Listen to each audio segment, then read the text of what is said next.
Bonjour à tous, j'espère que vous allez bien. Alors j'espère que vous avez passé de belles fêtes de Noël, malgré en tout cas pour certains, notamment ceux qui sont en Europe, toutes les mesures sanitaires que vous devez subir. J'espère quand même que ça s'est bien passé et en tout cas je vous souhaite, même en retard, pour ceux qui n'ont pas forcément vu ma dernière vidéo de la semaine dernière, de très bonnes fêtes de Noël et de très bonnes fêtes de fin d'année.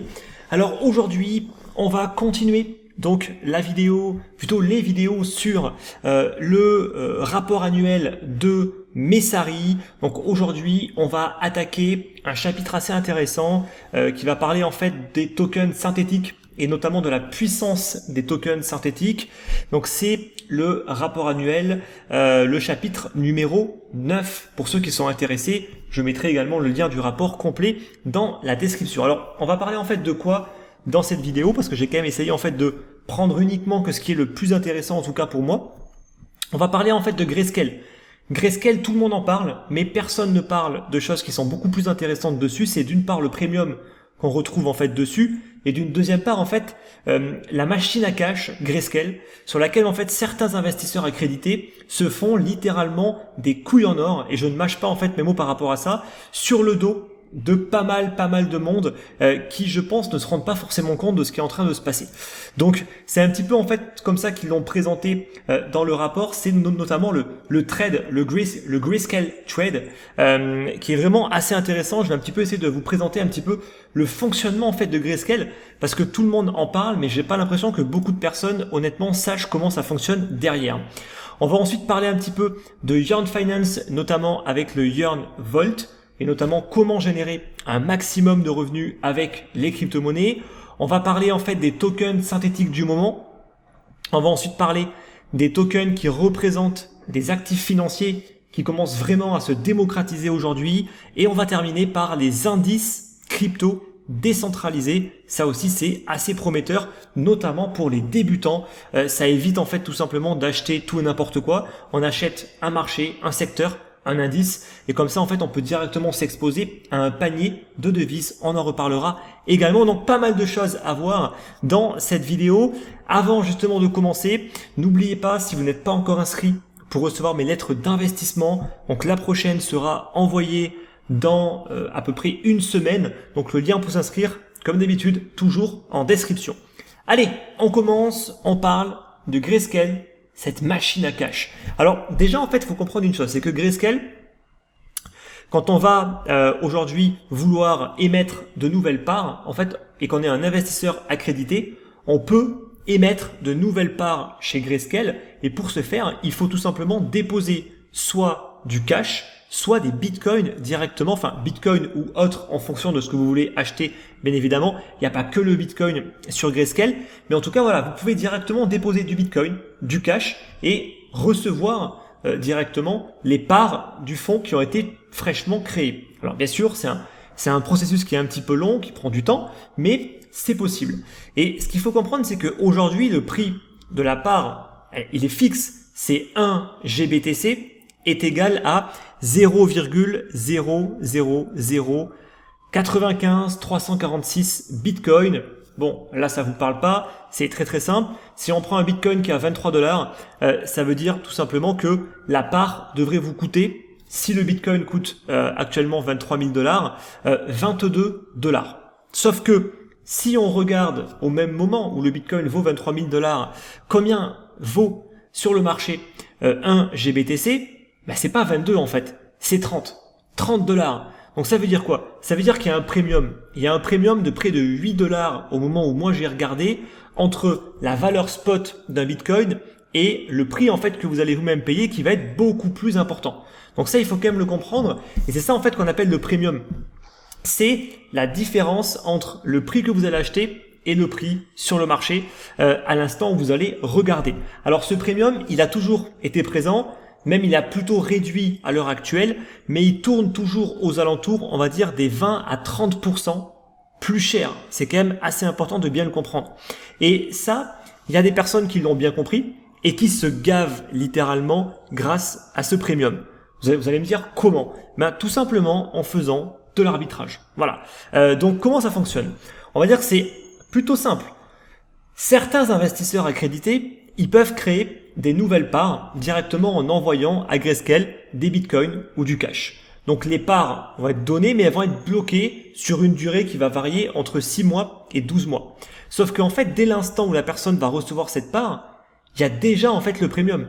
Et ce premium peut être de 20 à 30%.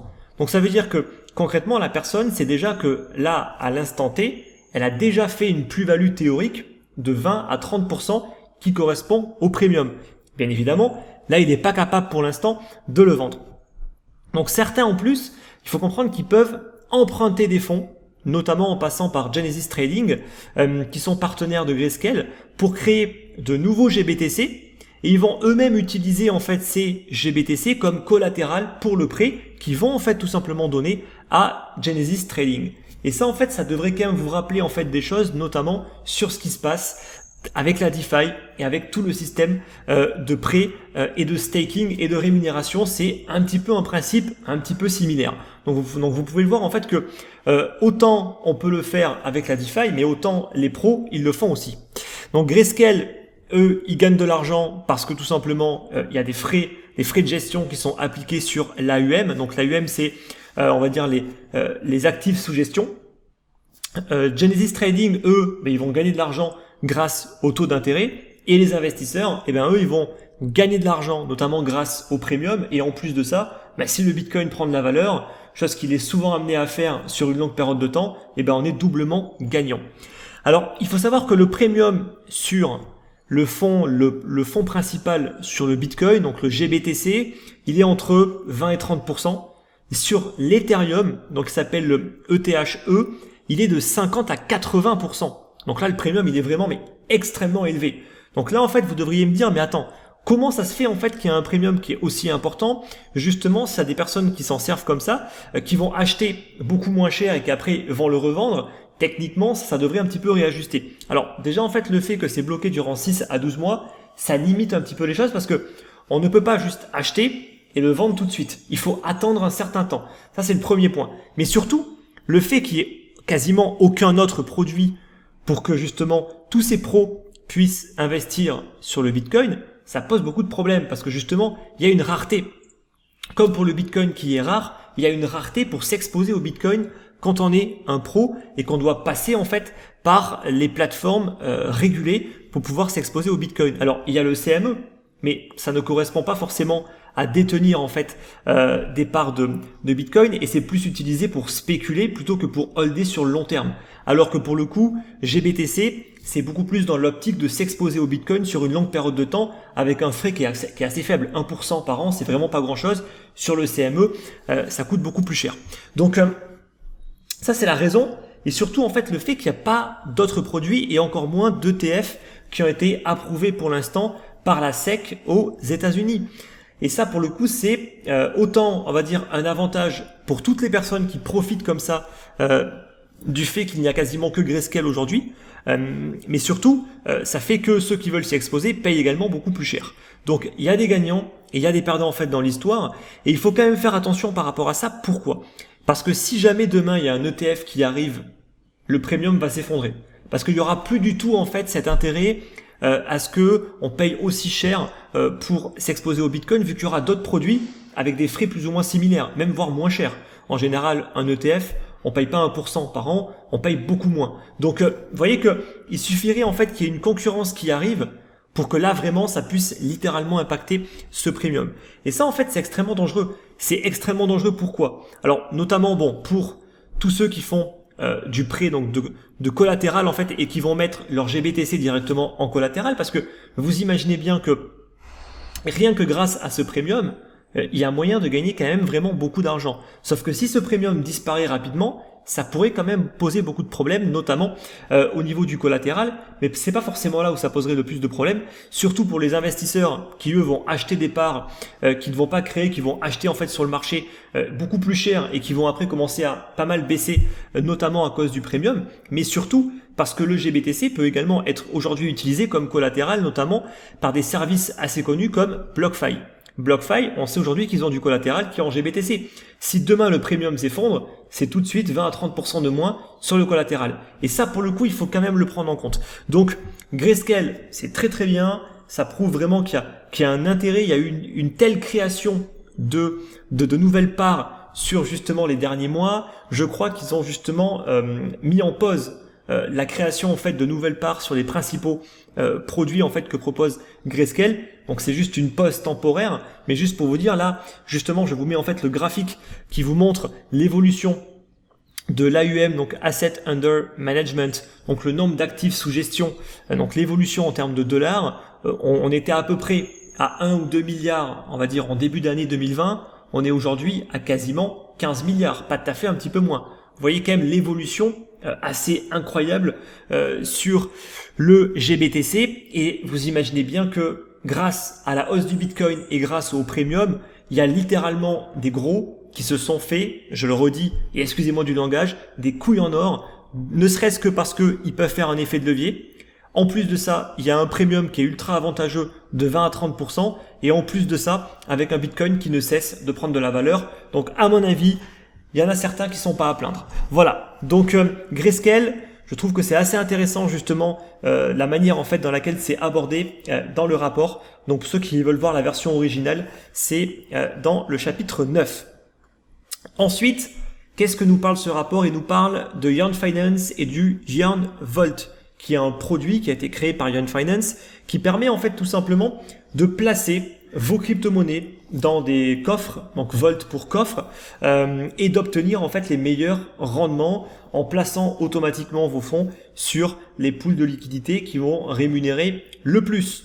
Donc c'est une sorte en fait de nouveau de fonds, c'est un fonds, mais c'est un fonds qui va être décentralisé et qui pour le coup va avoir un système de redistribution beaucoup plus équitable. En l'occurrence là, il y a un système de frais de performance de 5% et des frais de retrait de 0,5%. C'est pas très choquant, honnêtement, les fonds d'investissement classiques aujourd'hui facturent bien plus que ça.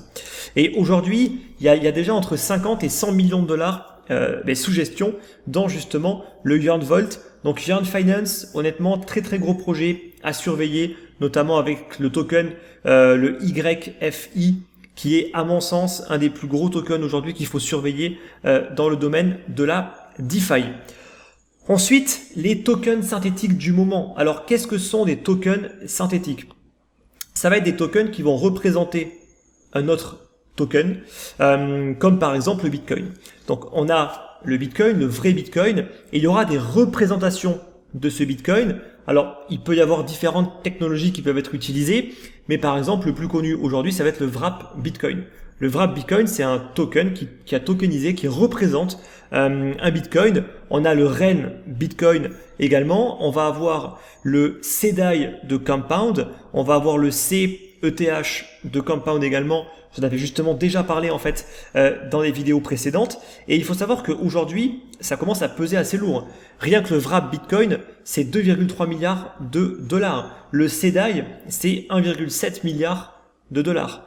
Le CETH, c'est 750 millions de dollars. On a aussi le AV-Link, AV Ether, etc., etc.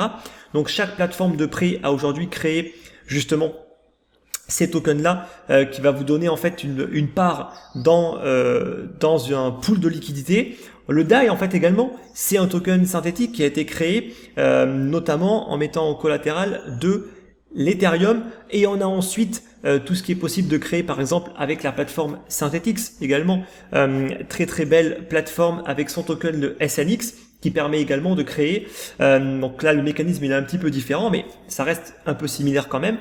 Il faut un collatéral qui peut être le SNX, et en fait on va tout simplement avoir un token qui va suivre un autre actif. Donc ça peut être une crypto, ça peut être du dollar, ça peut être une action, un indice, tout ce que vous voulez. En fait, tant qu'on est capable d'avoir la donnée via notamment les oracles qui permettent de fournir de la donnée au sein des blockchains, comme par exemple le projet Link, le projet Band, et ben en fait, on peut être capable de créer à peu près tout et n'importe quoi comme token. Donc là, en fait, je vous mets le graphique de DeFi Pulse qui nous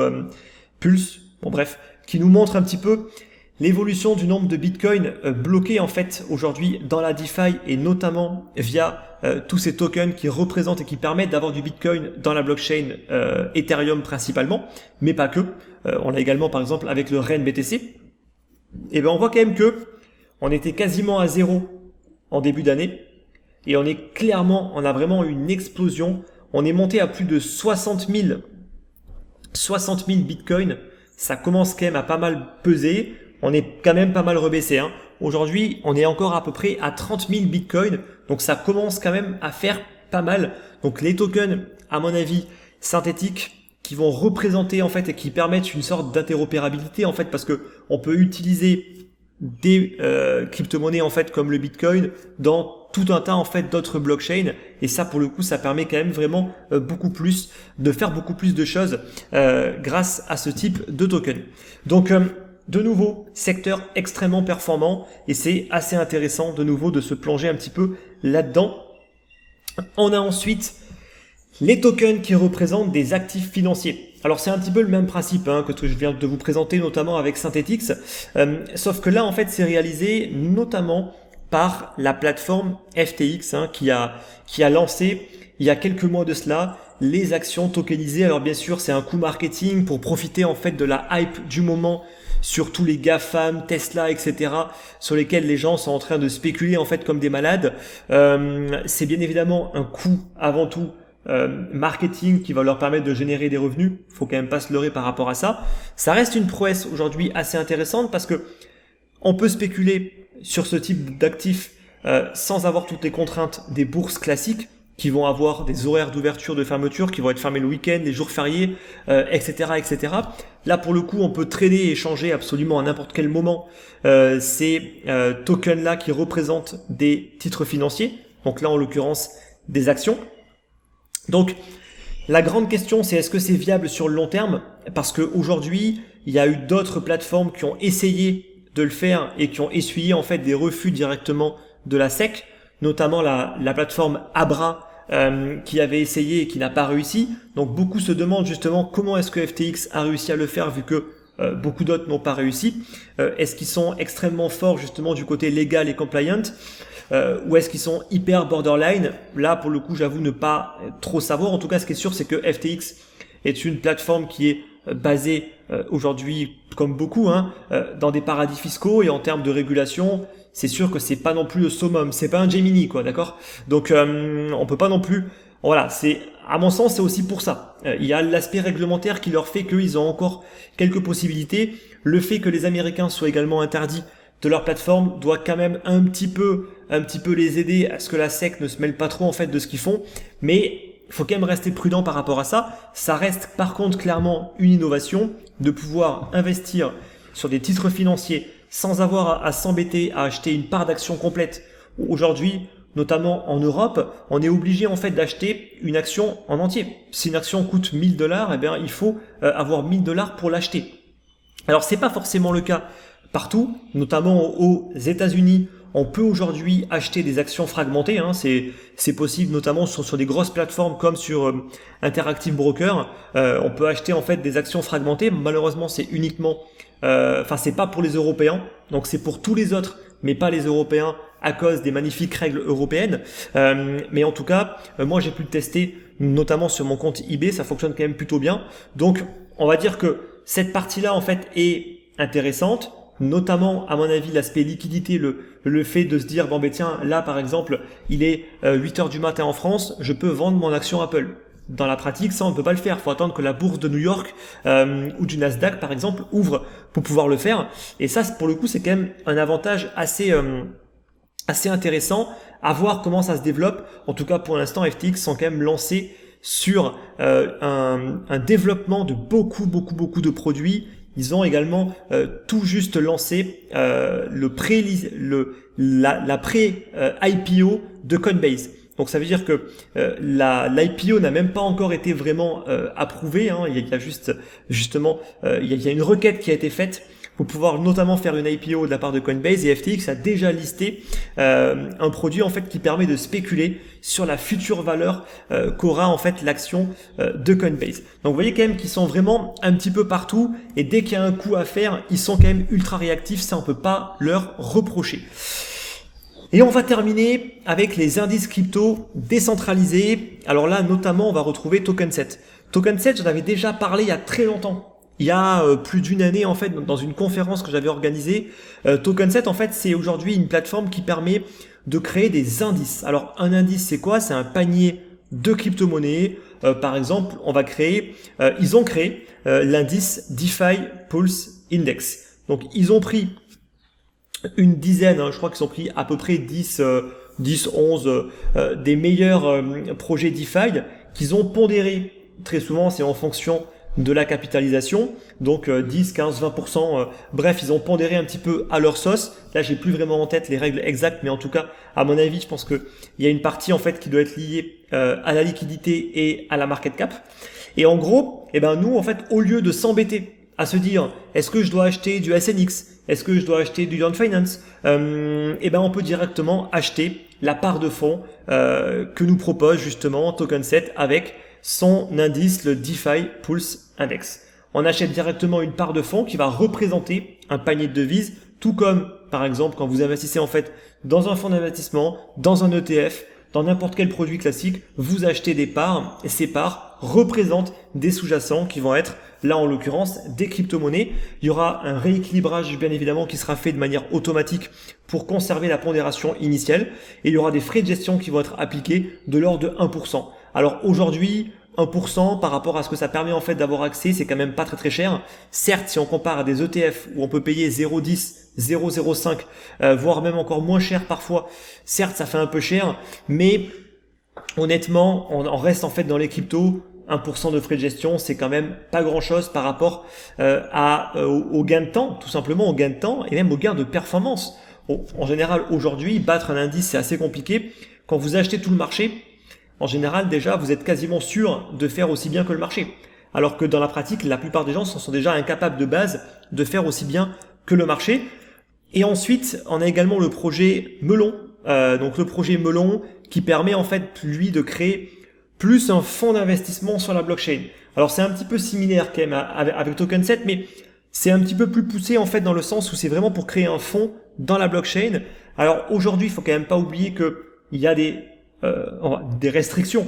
C'est développé en fait sur Ethereum. Déjà, il y a un premier problème, des frais de transaction très élevés. Donc dès qu'on veut acheter une part, la vendre, faire une action, ça coûte extrêmement cher. Vous serez limité aux cryptos disponibles sur Ethereum. Alors, on a du Bitcoin, grâce notamment au wrap Bitcoin, mais tout n'est pas disponible, par exemple.